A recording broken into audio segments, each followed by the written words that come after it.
இதே அநியாயமாக இருக்கு. பத்மநாபன் பார்த்து சொல்லுங்க.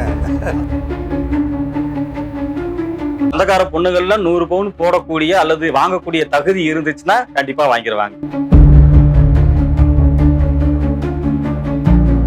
அவர் வந்து தற்காப்பு செய்து கொள்ள முடியுமா? ஜாதகத்தை பார்த்து செஞ்சுக்க முடியுமா?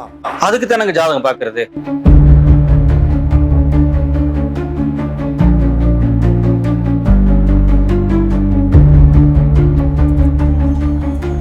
ஸோ ஆர்ஆர் ரிவ்யூ நேயர்களுக்கு சோதிடம் என்றால் என்ன என்பதை எளிய தமிழில் வந்து பத்மநாபன் வந்து நமக்கு தெளிவாக சொன்னார். அவருக்கு மிகப்பெரிய நன்றி. ரைட்டு. அதே சமயத்தில் நீங்கள் வந்து யாராவது நோய்வாய்ப்பட்டா நீங்கள் மருத்துவ ஜோதிடர்னு உங்களுக்கு ஒரு பேர் இருக்குது. அதனால தான் நான் வந்து ஒரு ஆளுக்கு காலில் அடிபட்டுருச்சு, ஒரு ஆளுக்கு கண்ணில் அடிபட்டுருச்சு, நெத்தியில் அடிபட்டுருச்சு, இடுப்பில் அடிபட்டுருச்சுன்னா அந்தந்த கோள்கள் அடிப்படையில் தான் அவருக்கு அடிபடுதுன்னு சொல்கிறாங்களே, அது உண்மையா? இதே அநியாயமாக இருக்கு. பத்மநாபன் பார்த்து சொல்லுங்க. உங்களுக்கு எப்ப கல்யாணம் நடக்கும்னு போய் ஒரு ஜோதிடத்தை பாக்குறோம். நம்ம ஜாதகத்தை எடுத்து எனக்கு எப்பங்க கல்யாணம் நடக்கும், அவர் என்ன சொல்றாரு, உங்களுக்கு குரு பார்வை வந்துருச்சுங்க, குரு பார்வை உங்க ஜாதகத்துல வந்திருக்கு, குரு பார்வை வந்துருச்சு, அப்ப குரு பார்வை வந்துச்சுன்னா ஒருத்தர் கல்யாணம் நடக்கும் அப்படின்னு அப்படியே நடக்கும். அப்படிதான் நடக்கும். அதுல எந்த ஒரு மாற்று கருத்தும் கிடையாது. அப்ப நான் எப்பங்க கார் வாங்குவேன், நான் எப்பங்க வீடு வாங்குவேன் அப்படின்னு கேக்குறாங்க. இப்ப இந்த வீடு கார் எல்லாமே சந்திரன் பேஸ்டு கால்குலேஷன். ஏன்னா வீடா இருக்கலாம், பயணம் பண்றதா இருக்கட்டும், எல்லாமே சந்திரன் ஜாதகத்துல சந்திரன் பவரா இருந்துச்சுன்னா அந்த ஜாதகத்துல அந்த தேதியில எப்படி இருந்தாலும் பரவாயில்ல. இன்றைய நடப்புல நம்ம தமிழ்ல தெளிவா புரியும். நடப்பு கிரகத்துல அவர் வந்து அந்த சந்திரனுடைய நிலைப்பாடு ஸ்ட்ராங்கா இருந்ததுன்னா அவர் கார் வாங்குவார், வீடு வாங்கன்னு சொல்ல முடியுமா? சொல்ல முடியுமா? அது எத்தனை வருஷத்துக்குள்ளன்னு சொல்ல முடியுமா? எத்தனை மாசம்னு சொல்ல முடியுமா? எந்த தேதி சொல்ல முடியுமா?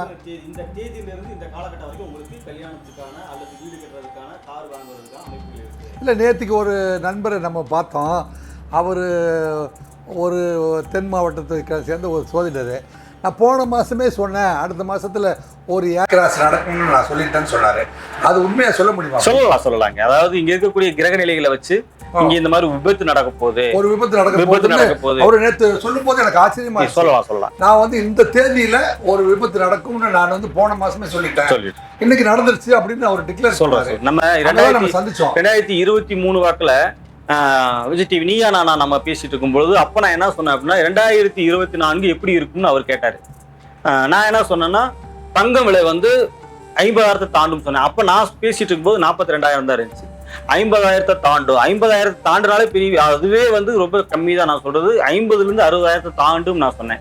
எல்லாரும் சிரிச்சாங்க, என்ன சார் இப்படி சொல்றீங்க அப்படின்னு. ஆனா என்ன ஆச்சுன்னா 2024 அப்புறம் 2025 இன்னைக்கு 80,000 கிட்ட வந்துருச்சு. தங்கம் எந்த கிரகத்தோட தொட முடியாது, குருவோட கிரகத்தோட தொடர்பு. குரு பலமா இருந்தா 100 பவுன் நகை எங்க சொந்தக்கார பெண்கள் வாங்கிடுவாங்களா? 100 சொந்தக்கார பொண்ணுகள்ல 100 பவுன் போடக்கூடிய அல்லது வாங்கக்கூடிய தகுதி இருந்துச்சுன்னா கண்டிப்பா வாங்கிடுவாங்க. தகுதி குரு தகுதியா இல்ல அவங்க வீட்டுக்காரர் குரு டேமேஜா இருந்துச்சுன்னா எப்படி வாங்க முடியும்? அந்த தங்கம் வீட்டுக்காரர் ஸ்ட்ராங்கா இருந்தாலும் குரு இல்லைன்னா வாங்க முடியாதா? இங்க குரு அப்படிங்கிறது தங்கத்தை சொல்லக்கூடியது. நான் சொன்னது வந்து அங்க பொதுவான ஒரு குரு எங்க வரணும். குரு வந்து தன்னுடைய ஆட்சி வீட்டிலேயோ, அந்த ஆட்சி வீடு, ஆட்சி வீடுனா தனுசுலையும் மீனத்திலையும் குரு வந்து தனது ஆட்சி வீடாக இருக்கும். தனுசுலயும் மீனத்திலையும் குரு தனது ஆட்சி வீடாக குரு வந்து ஆட்சி வீடா இருக்கு. அந்த ஆட்சி வீடாய் வருகிற போது தனுசு லக்னம் எனக்கு ரொம்ப வேண்டிய 2 பேரு எங்க குடும்பத்துல தனுசு லக்னம். அவங்க இப்ப குரு ஆட்சி பீடத்துக்கு வந்துட்டாங்க. தங்கம் வாங்குவாங்களா? குரு இப்ப ஆட்சி வீட்டுக்கு இப்ப லக்னத்துக்கு வரலையே, இனிமேதான் வருவாங்க இல்லைங்களா? உங்களுக்கு இன்னும் அது 7-8 வருஷம் இருக்கு. இப்பதானே வந்து மிதுனத்துல இருக்கு. ஆட்சி வீட்டுல இருக்கும் பொழுது அவங்க தங்கத்தை பற்றி பேசுவாங்க. தங்கம் வாங்குவதற்கான அமைப்பு நிறைய இருக்கும். அதுக்கு அவங்க பினான்சியல் ஸ்டேட்டஸ் இருக்கு இல்லைங்களா? நம்ம சொல்லிட்டு இருக்கிறது எல்லாமே பொதுவான ஒரு ஜோதிட கணிப்பு. நீங்க சொல்றது எல்லாமே தனிநபர் ஜோதிடத்தை பத்தி என்கிட்ட பேசிட்டு இருக்கிறீங்க. இது வாதத்துக்கு வேணா நல்லா இருக்கும். ஆனா ஒரு பொதுவான இப்ப தங்கம் விலை அப்படி ஆகும் சொல்லி சொல்லும் பொழுது அப்படிதான் ஆச்சு, அது மாதிரி சொல்லலாம். நீங்க சொல்றது என்ன, தங்கம் வந்து குரு வந்து இந்த வருஷத்துல, ஏன்னா போன 2024 அப்புறம் 2025 பூமியில ரிஷபராசியில இருந்துச்சுங்க.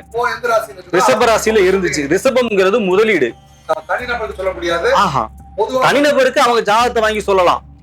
மற்றபடி இந்த கிரகங்களுடைய இந்த நடப்புகளை பொறுத்து இருக்கக்கூடிய நிகழ்வுகளை பொறுத்து இப்படியெல்லாம் ஆகும், இப்படிலாம் ஆகலாம் அப்படின்னு நம்ம ஒரு கணிப்பு பண்றோம். அப்ப போன வருஷம் தங்கம் எங்க இருந்துச்சு, அதாவது குரு எங்க இருந்துச்சு அப்படின்னா இப்ப இந்த ரிஷபராசிலேயே இருந்தது இல்லைங்களா? அப்ப ரிஷபராசி சொன்னோம், அது மாதிரி சொன்னோம், அது மாதிரி நடந்ததுன்னு வச்சுக்கோங்களேன். அது மாதிரி நீங்க கேட்டதுக்கு சொல்ல முடியும், சொல்லலாம். சரி, ஒரு ஆளுக்கு வந்து ஒரு விபத்து நடக்குது, ஒரு ஆபத்து நடக்குது, ஒரு நோய் வாய்ப்புக்கான வாய்ப்புகள் இருக்குதுன்னா அவர் வந்து தற்காப்பு செய்து கொள்ள முடியுமா? ஜாதகத்தை பார்த்து செஞ்சுக்க முடியுமா? அதுக்கு தான் நாங்க ஜாதகம் பாக்குறது, அதுதான் பாக்குறது, அதுக்கு தான் ஜாதகம். அதை நீங்க முன்னெச்சரிக்கையா சொல்லி அவங்களை காப்பாத்துறதுக்கு வழி சொல்ல முடியும். இப்போ ஒருத்தர் ஜாதகத்துல செவ்வாய் தசையோ செவ்வாய் புத்தியோ அல்லது செவ்வாய் மேல ராகு கேதுவோ வரும் பொழுது இயற்கையாவே அவருக்கு செவ்வாய் மேல ராகு இருந்ததுன்னா அவருக்கு அடிக்கடி மருத்துவ செலவு வந்துகிட்டே இருக்கு. மருத்துவ செலவு வரும், அடிக்கடி ரத்த காயம் ஏற்பட்டுக்கிட்டே இருக்கு. வண்டியில போகும்போது கீழே விழுந்துறாரு. அவருக்கு இதுதான் வேலையை சொல்றாங்கல்ல, அவனுக்கு இதுதாங்க வேலை, எப்ப பார்த்தாலும் கீழே விழுந்துகிட்டே இருக்கிறான் அப்படின்னு சொல்றாங்க. செவ்வாய் வீக்கா இருக்கு. ஆமா, ஒருத்தர் ஜாதகத்துல செவ்வாய் வீக்கா இருக்கு அப்படின்னா அவங்க வந்து பாத்தீங்கன்னா அடிக்கடி ரத்த காயம் ஏற்பட்டுக்கிட்டே இருக்காங்க. இல்லைங்க அவங்க ஒய்ஃப் தான், வண்டியெல்லாம் போற வேலை இல்லை அப்படின்னா சும்மா காய்கறி கட் பண்ணும்போது கூட விரல கட் பண்ணிக்குவாங்க. அப்ப இது பாக்குற நேயர்கள் உங்க வீட்டுல யாருக்காவது செவ்வாய் தசையோ அல்லது செவ்வாய் வந்து உங்க ஜாதகத்துல வீக்கா இருக்கு நீங்க நினைச்சீங்கன்னா கம்பல்சரியா கொஞ்சம் கான்சியஸா இருக்கு வண்டியில போய். ஏன்னா இதுதான் நான் சொல்ற பரிகாரம். அப்ப நீங்க வண்டி ஓட்டாதீங்க, சேஃபா உட்கார்ந்து வண்டியே ஓட்டாம இருக்க முடியாது. ஹெல்மெட் போட்டுக்கங்க, வேகத்தை குறைச்சு போங்க. வீட்டுல நாய் வளர்த்தீங்கன்னா கொஞ்சம் பாத்துருங்க. ஏன்னா செவ்வாய்ங்கிறது நாயோடைய இதுதான், நாய் வந்து செவ்வாயோட சேர்ந்ததுதான். அப்ப நாய் நம்ம வளர்க்குற நாயா தான் கிடைக்கும். போகாம பயனுள்ள செய்தியை மக்களுக்கு சொல்றதா. ஆமாங்க, பாதுகாப்பா இருந்துக்கலாம். ஹெல்மெட் போடுங்க, கொஞ்சம் சேஃப்டியா இருங்க, வேகம் போகாதீங்க, மெதுவா போங்க, வாக்குவாதம் பண்ணாதீங்க அடுத்தவங்களோட. ஏன்னா இது விபத்து மட்டும் இல்லைங்க, தாக்குதலாவும் மாறுது. சும்மா இருக்கும் போதே சில பேருக்கு ஒருத்தர் மனஸ்தாபம். அதுதாங்க அந்த சண்டையில. இது செவ்வாய் தான். அடுத்தவங்க கருத்து பேச விடாம எடுத்துக்கிறதுக்கு அதை அக்செப்ட் பண்ணிக்கிறதுக்கான மனநிலை இருக்காது அவங்களுக்கு. யாருக்கு இருக்காது? அந்த செவ்வாய் பலமா இருக்கிறவங்களுக்கு, செவ்வாய் வீக்கா இருக்கவங்களுக்கு இருக்கும். வீக்கா இருக்கிறவங்க வந்து வரும் வந்து ஒரு ஆர்குமெண்ட்டை வந்து நம்மள திட்டத்தான் இல்ல, அவ்வளவு சீக்கிரம் முடிக்க மாட்டாங்க. அவங்க ஆர்குமெண்ட்டை முடிக்க மாட்டாங்க. இங்க ஒரு பிரச்சனை வந்துருச்சு, ஃபேமிலிக்குள்ள ஒரு பிரச்சனை வருதுன்னா நம்மளுடைய நோக்கம் என்னவா இருக்கணும்னா முடிஞ்ச வரைக்கும் அதான் ஆஃப் பண்ண பார்க்கணும். இங்க என்ன நினைக்கிறேன்னா, ஒருவேளை கணவன் மனைவி பேசிட்டு இருக்கிறாங்க அப்படின்னா நான் பேசாம போனேன்னா அவளுக்கு நான் பயந்துட்டு போனதாக இங்க இருக்க ஆண்கள் நினைக்கிறாங்க. ஒருவேளை அந்த அம்மா என்ன நினைக்கிறாங்கன்னா, இந்த செவ்வாய் வீக்கா இருக்கவங்க நான் சொல்றேன், இவங்க என்ன நினைக்கிறாங்கன்னா அவர் பேசிட்டே இருக்காரு, நான் பேசாம போனா இந்த ஆளுக்கு பயந்துட்டு போன மாதிரி ஆயிரும், அவங்க திரும்ப திரும்ப பேசிட்டே இருக்காங்க. அப்ப இங்க வந்து ஆர்குமெண்ட் அப்படிங்கிறது இந்த நேரத்துல தான் அவங்க நடக்குதுங்க. அவங்க ஜாதகத்திலயும் இது வீக்கா இருக்கும் பொழுது இன்னும் பவராவே நடக்குது.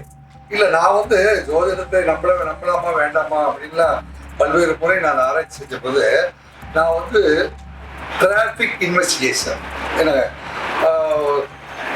போக்குவரத்து விபத்து புலனாய்வு பகுதி பிரிவுன்னு சொல்லுங்க, அதுல ஞாயிற்றுக்கிழமை சாயந்தரம் 4:30 to 6:30 விபத்துகள் அதிகமாக நடந்திருக்கும். அந்த ராகு காலத்துல தான் வந்து விபத்துகள் அதிகமாக நடந்திருக்கு. அதே மாதிரி திங்கட்கிழமை காலையில 7:30 to 9 அவசரமா ஆபீஸ்க்கு ஓட்டுறாங்க, அப்ப பல்வேறு விபத்துகள்.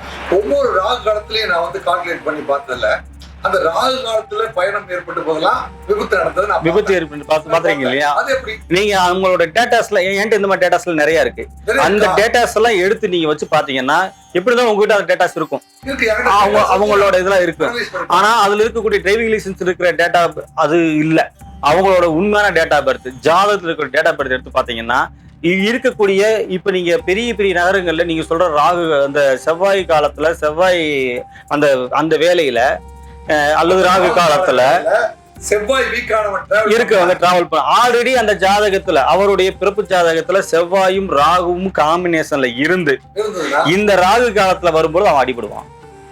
இதுதான் ஒரு பெரிய நீண்ட நாள் எனக்கு ஒரு கடந்த ஒரு 4-5 வருடமா வந்து மனசுக்குள்ள எப்படி இது நடந்தது அப்படின்னு. நான் வந்து ஒரு உதவி ஆணையரா இருந்தேன், ஒரு 5 இன்ஸ்பெக்டர்ஸ் வந்து இன்னைக்கு டேட்ல வந்து இத்தனை ஆக்சிடென்ட் நடந்து சொல்லுவாங்க. அந்த ஆக்சிடென்ட் நடந்த நேரமெல்லாம் வந்து டிஓ டிஆர்னு போடுவோம், டேட் ஆஃப் அக்கரன்ஸ், அது ரிப்போர்ட்டட் டைம், இது ரெண்டு பார்க்கும்போது டேட் ஆஃப் அக்கரன்ஸ் அந்த டைம் போடுவோம், டைம் ஆஃப் அக்கரன்ஸ் புறமே வந்து அது ராகு காலம். ஏடா ராகு காலத்துல நடக்குதா இல்ல அவனுக்கு நேரம் தெரியலாம நடக்குதான்னு பார்த்தா நீங்க சொல்றீங்க செவ்வாய் ராகு காம்பினேஷன்ல யார் வீக்கா இருந்தாங்களோ அவன் அந்த ராகு காலத்துல பயணம் பண்ணிருக்கிறதுனால இந்த விபத்து நடக்கும். அப்ப அதுக்காக அந்த நேரத்துல பயணம் பண்ணாம இருக்க முடியுமா? பயணம் பண்றவன் அதே சமயத்துல செவ்வாய் ராகு வந்து பலமா இருக்கிறவன் பயணம் பண்ணா அது அடிபடுறது இல்ல. அப்படி சொல்றீங்களா? இல்ல, அப்பவும் அடிபடுங்க, கண்டிப்பா அடிபடத்தான் போகுது. இங்க வீக்கு அல்லது பவர் ரெண்டுமே இங்க பஞ்சாயத்து தான். அப்ப நீங்க என்ன இதுல என்ன கொண்டு வந்துடுறாங்க? பவரா இருந்தாலும் அடிபடும், வீக்கா இருந்தாலும் அடிபடும். அப்ப நம்ம என்ன சொல்றோம்னா மிதமாவே இருக்க முடியாதுங்க.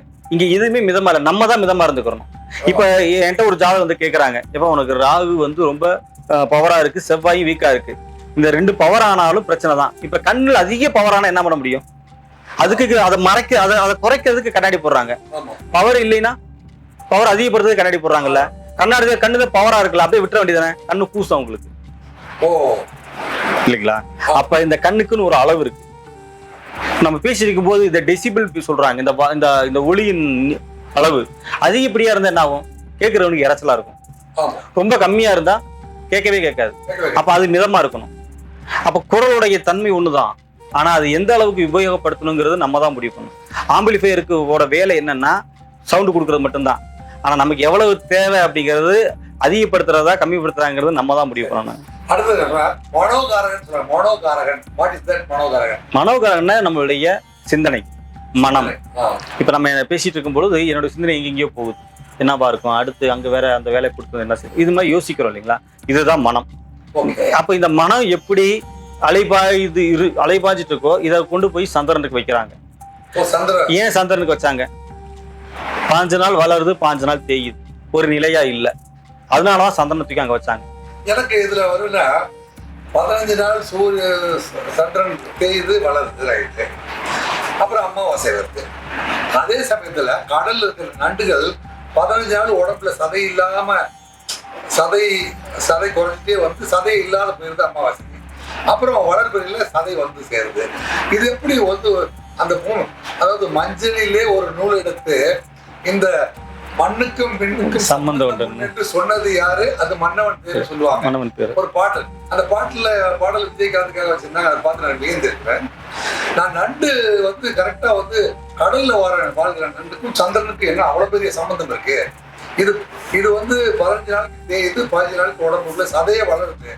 இப்படி ஒரு அதிசயம் எப்படி நடக்குது? அப்ப இது வந்து அந்த பிறப்பின் ரகசியம் இல்லைங்களா? ஒரு கட்டத்துக்கு மேல நம்மளால ஊன்றி போக முடியறதுல நமக்கு அறிவு கெட்டினது அவ்வளவுதான், விடை காண முடியாது. சரி, இப்ப நீங்க சந்திரன் இப்படி சொன்னீங்க இல்லைங்களா, நண்டோட சொன்னீங்க. சந்திரனோட ஆட்சி வீடு எது? சந்திரனுடைய ஆட்சி வீடு கடகம். கடகத்துடைய சிம்பல் என்ன? சந்திரனுடைய ஆட்சி வீடு கடகம். அதனால ரொம்ப சிம்பிள்ங்க. சந்திரனுடைய ஆட்சி வீடு கடகம். அந்த கடகம் வந்து சந்திரன் தேய்ற மாதிரியே வந்து தேயுது, வளருதா? இதனாலதான் அது சிம்பிளா வச்சிருக்காங்க. பெரிய அதிசயத்துக்கு வந்து இப்ப RR ரிவ்யூஸ் அப்படின்னா என்னன்னா, எவ்வளவு பெரிய விஷயத்த வந்து இப்ப வந்து 15-20 வருடமா வந்து என் மனசுக்குள்ள இருந்த ஒரு கேள்விக்கு இந்த பாருங்க, சந்திரனுடைய ஆட்சி வீடு கடகம். எனவே சந்திரன் தேயும் போது நண்டும் தேயுது. ஏங்க, சந்திரன் வளரும் போது நண்டு வளருதுன்னு ஒரு மிகப்பெரிய கேள்விக்கு வந்து பத்மநாபன், இது வந்து எனக்கு நீண்ட நெடுங்காலமா இருந்த ஒரு கேள்வி. உங்களுக்கு இல்லையே, நிறைய பேருக்கு இந்த கேள்வி இருந்தது. இப்போ இந்த ரிவ்யூ பார்க்குற அத்தனை பேருக்குமே இந்த பதில் வந்து ஆச்சரியமூட்டக்கூடியதா இருக்கும் நான் நினைக்கிறேன். சரி, மற்ற வியாதிகள் இப்போ பெரிய விபத்தை பற்றி பார்த்துட்டோம். உடம்புல வந்து இப்போ பிபி, சுகரு, கேன்சரு இந்த மாதிரிலாம் வந்துடுது. இந்த மாதிரியான வியாதிகள் வரும்போது தங்களை தற்காத்து கொள்ள அவங்க என்ன செய்ய வேண்டும்? அப்படி ஸ்ட்ரைட்டாக போயிடலாம். எதனால வந்ததுன்னு சொல்றதை விட அவங்களை தற்காத்து கொள்ள என்ன செய்யலாம்? இது ஹார்ட் ப்ராப்ளம் அல்லது ஹார்ட் பிளாக் இருக்குது, இது எல்லாமே சூரியனுடைய பேஸ்டு.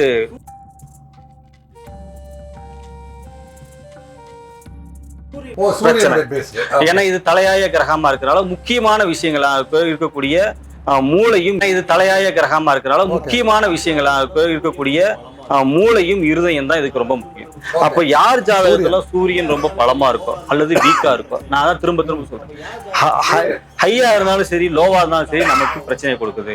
அப்ப யார் ஜாதகத்துல இந்த மாதிரி பிரச்சனை இருக்கு, வீட்டுல அவங்க அப்பாவுக்கோ தாத்தாவுக்கோ ஹார்ட் தொடர்பான பிரச்சனை இருந்துச்சு அப்படின்னா சூரியன் உங்க ஜாதத்துல பவரா சூரியன் இருந்தது பலமா அல்லது இருந்தா. வீக்கா இருந்தாலும் உங்களுக்கும் இது தொடர்பான சிக்கல் பலமா வருவதற்கான இருந்தாலும் மிதமா வாய்ப்பு இருக்கணுமா? இருக்கு. சூரியன் பலமா இருந்தா, பலமா இருந்தாலும் வீக்கா இருந்தாலும் பலமா இருந்தாலும் மிதமா இருக்கணுமா? மிதமாவும் இருக்கவே இருக்காதுங்க. நான் என்ன சொல்றேன், மிதமா இருக்குது அப்படின்னா உச்சமாவோ நீசமாவோ இல்லாம இருந்ததுன்னா ஆட்சியாவோ இல்லாம இருந்தா சூரியன் மிதமா இருக்குன்னு அர்த்தம். எல்லாருக்கும் அது வர்றதில்ல. அப்ப மிதம்னு என்ன நினைக்கிறீங்க அப்படின்னா சொல்றாங்க இல்லைங்களா, நமக்கு எதுக்குடா வம்பு, இருக்கட தெரியாம இருண்டு போயிடணும்டா அப்படின்னு சொல்றாங்க இல்லைங்களா. அது மாதிரி சூரியன் உச்சமாகவோ நீசமாகவோ தனது ஆட்சி வீடான சிம்மத்திலேயோ இல்லாம இருந்துச்சுன்னா சூரியன் எந்த ஒரு பிரச்சனையும் இல்லாம சேஃபா இருக்காருன்னு அர்த்தம். அப்ப நான் சொல்லக்கூடிய இந்த 3 இடங்கள்ல சூரியன் இருக்குது அப்படின்னா அது பவராகவோ பவர் இல்லாமையோ தன்னை முக்கியத்துவம் படுத்துற மாதிரியோ அது காட்டிக்குது. அப்படி காட்டுச்சுன்னா உங்க ஜாதகத்துல இந்த மாதிரி அமைப்புகள் இருந்ததுன்னா உங்க வீட்டுல யாருக்காவது இந்த ஹார்ட் தொடர்பான பிரச்சனை இருந்துச்சுன்னா தயவு செய்து நீங்க கொஞ்சம் கவனமா இருங்க. கவனமா இருங்க. தயவு செய்து நீங்க கொஞ்சம் கவனமா இருக்கணும். ஏன்னா நமக்கு வருவதற்கான வாய்ப்பு அதிகமாவே இருக்கு. ஹார்ட் அட்டாக் அது மாதிரியான பிரச்சனைகள் வருவதற்கு வாய்ப்பு இருக்கு. சூரியன் எப்படி இருக்கிறோம், உச்சமாகவோ சூரியன் உச்சமாகவோ நீசமாகவோ ஆட்சி வீட்லயோ இருந்தால் இது மாதிரி அவங்க வீட்டுல இந்த மாதிரி ஏற்கனவே இருந்துருந்துச்சுன்னா, ஏன்னா டிஎன்ஏ மூலமா தான் இதுவும் வருது. டிஎன்ஏ மூலமா தான் இது வருது. ஏங்க அவரு அப்பா தாத்தா போன வருஷம் 12 வருஷம் முன்னாடி செத்து போயிட்டாரு, அவர் வழியா தான் எனக்கு வந்துச்சுன்னு சொல்றது எப்படிங்க? அவர் வழியா தானே நீங்க வந்தீங்க. எனக்கு வருமா? கண்டிப்பா வருங்க. அப்படியே வரணும் அவசியம் இல்ல. தலையெழுத்து அவர் ஏழையா இருந்தா நானும் ஏழையா இருக்குமா? அப்படி இல்லைங்க. இது வந்து பினான்சியல் ஸ்டேட்டஸ் இல்ல. ஆனா கண்டிப்பாக அவருடைய அந்த ஜீன் இல்லாம நம்ம இங்கே வரவே முடியாது. ஜீன் வருதுங்க, பாவ புண்ணியம்.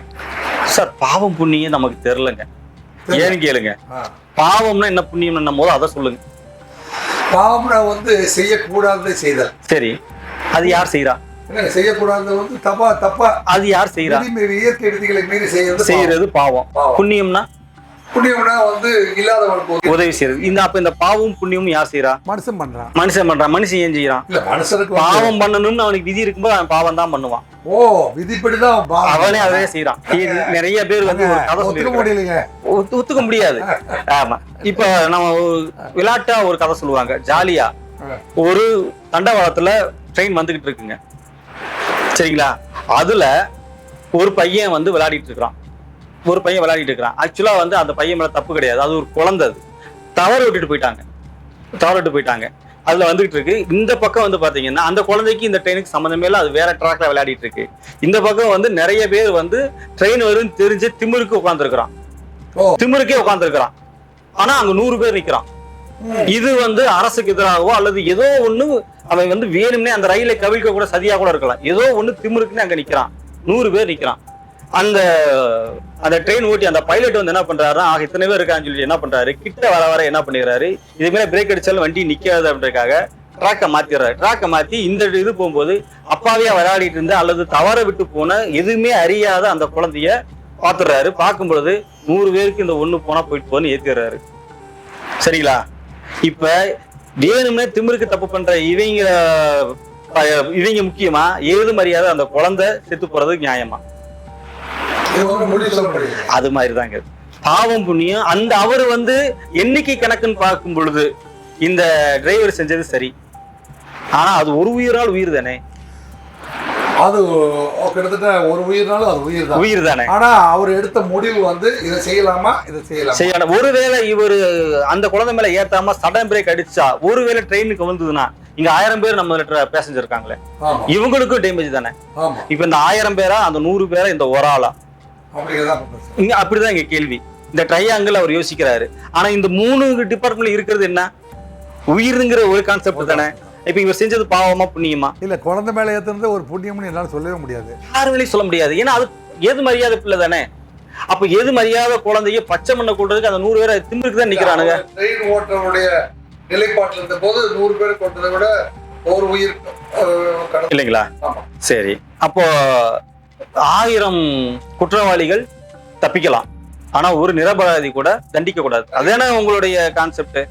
அப்ப ஏது மரியாதை அந்த குழந்தைய சாவணும்?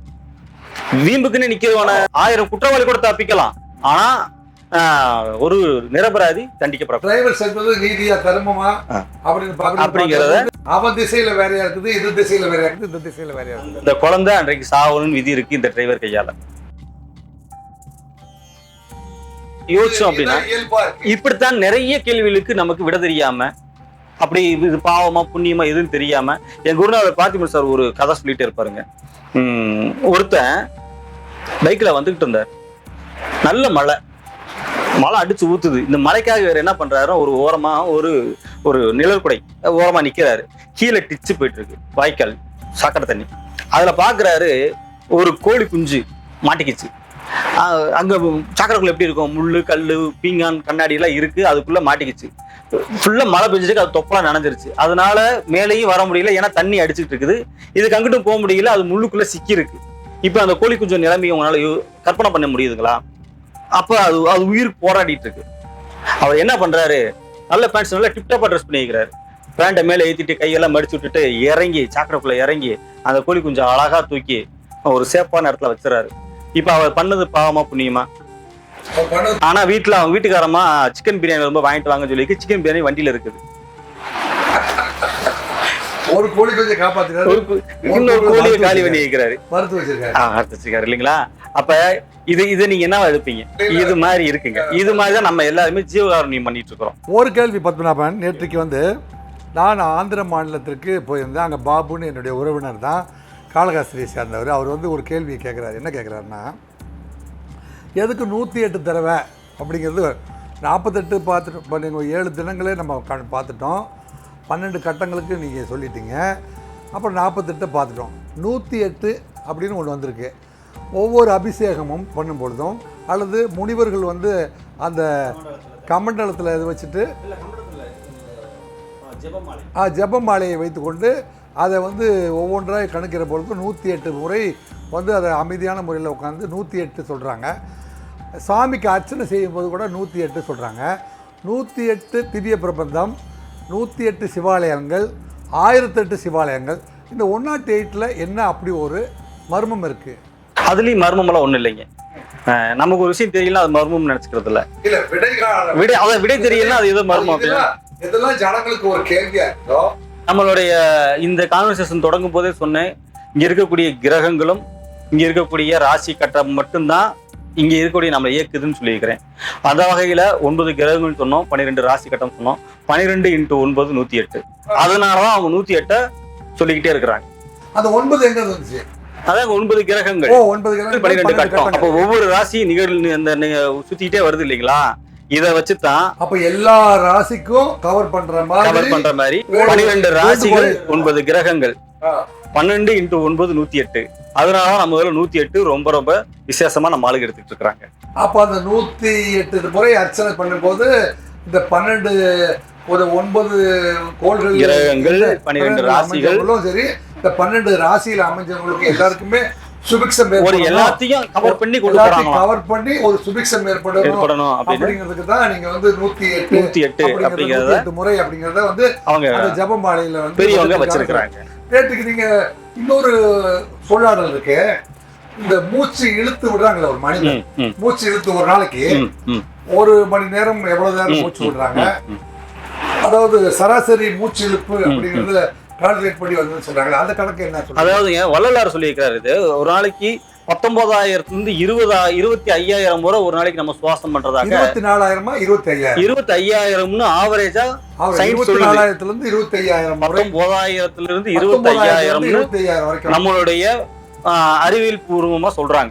ஆனா வள்ளல் பெருமான் மட்டும்தான் 24,600 முறை ஒரு நாளைக்கு நம்ம சுவாசிக்கிறோம். 24,600 முறை மனிதன் சுவாசிக்கிறார் என்பதை முழுமையாக வகுத்து சொல்றவர் வடலூர் வள்ளலார். அதனாலதான்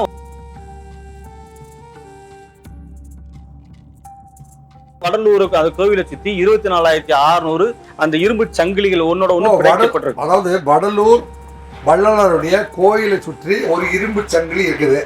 அது 24,600 24,600 செயின் போட்டு அவரு வள்ளலார் இது இந்த கணக்கு மாறக்கூடாதுன்னு போட்டு வச்சிருக்காரு. இந்த மாதிரி இருந்தா மிதமாக, அதாவது அதிகப்படியாக இல்லாம, அதிகப்படியாக விரயம் பண்ணாம, அதே நேரத்துல ரொம்பவும் ஸ்லோவா இல்லாம மிதமாக, நீங்க கேட்டீங்கல்ல அந்த பொதுப்படையா அந்த சமநிலையா அந்த சமநிலையா இருக்கணுன்றதுக்காக தான் அவர் வந்து 24,600 கால்குலேட் பண்ணி வச்சிருக்காரு. ஏன்னா அவர் ஏன் இதை சொல்றாருன்னா, மூச்சு அதிகமா விரயமாச்சு அப்படின்னா நம்மளுடைய காந்த சக்தி வீணாகுது, நம்மளுடைய சூரிய சக்தி வீணாகுது.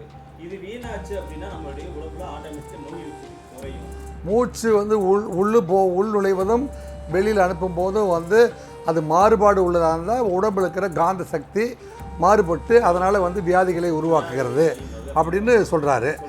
அதுக்கு வந்து 108க்கு என்ன சம்பந்தம்? இல்லைங்க, அதுக்கு இதுக்கு 108க்கு சம்பந்தம் இல்லை. இவங்க வந்து ஜோதிட ரீதியாக பார்க்கும் பொழுது 108 அப்படின்னு அவங்க சொல்றாங்க. 24,600 ஆமாங்க. இந்த 180க்கு என்ன கனெக்ஷன்? 108 முறை எண்ணும் பொழுது 108 முறையாவது நீங்க சுவாசம் பண்ணும் பொழுது எவ்வளவு நேரத்துக்குள்ள? கணக்கே இல்லைங்க, முடிஞ்ச வரைக்கும் மெதுவா பண்ண சொல்றாங்க. ஒரு செகண்டுக்கு ஒரு மூச்சாக 108 முறை வந்து ஒழுங்கான முறையில் சீரான முறையில் உள்ளிழுத்து வெளியிடுவாரானால் அவர் உடல் சீரடையும். அப்படிங்கிறது தான் 108 முறை அப்படிங்கிறது. 108 முறை அப்படின்னு அவங்க வந்து ஜெப மாலையில வள்ளலார் சொன்னால் அது ஏற்புடையதாக இருக்கும் என்பதை நம்புவோம். மற்றொரு முறை இப்போ இந்த முறை நம்ம வந்து இது சம்பந்தமாக நிறைய பேசியிருக்கோம். இன்னொரு அடுத்த நேர்காணலில் வந்து சோதிடத்தில் வந்து பரிகாரமே தேவையில்லைன்னு நீங்கள் ஒரு பெரிய விஷயம் சொல்லியிருக்கீங்க. இயற்கையாகவே சரியாக அதை பற்றி நம்ம அடுத்த காணொலியில் பார்ப்போம். இந்த நிகழ்வை இத்தோடு நிறைவு செய்கிறோம். வணக்கம்.